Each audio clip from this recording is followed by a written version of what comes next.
We're at a picnic area called Halfway. It's surprisingly halfway up Oak Creek. What Halfway has is a very curious relationship along the Oak Creek Fault. All of this country, the Mogollon Rim, the Mogollon Escarpment, all of these red rocks of Oak Creek, they're all basically part of the Colorado Plateau, and so they're nearly all flat lying. But if you look at the rocks behind me, those are definitely not flat lying rocks. And you say, well, okay, we're close to the Oak Creek Fault. The Oak Creek Fault is only 50 meters in that direction there.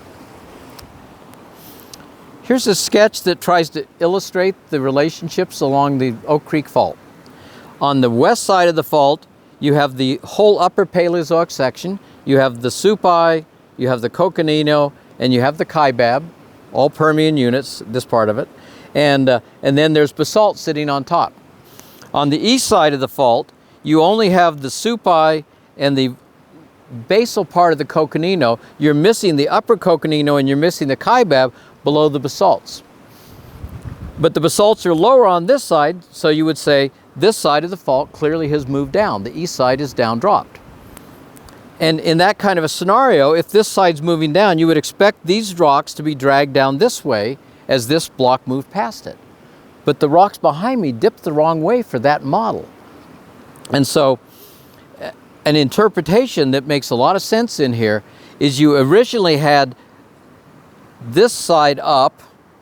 As you uplifted the east side, you formed an east to west facing monocline, and then you eroded the Paleozoic rocks that had been uplifted on the east side of the fault.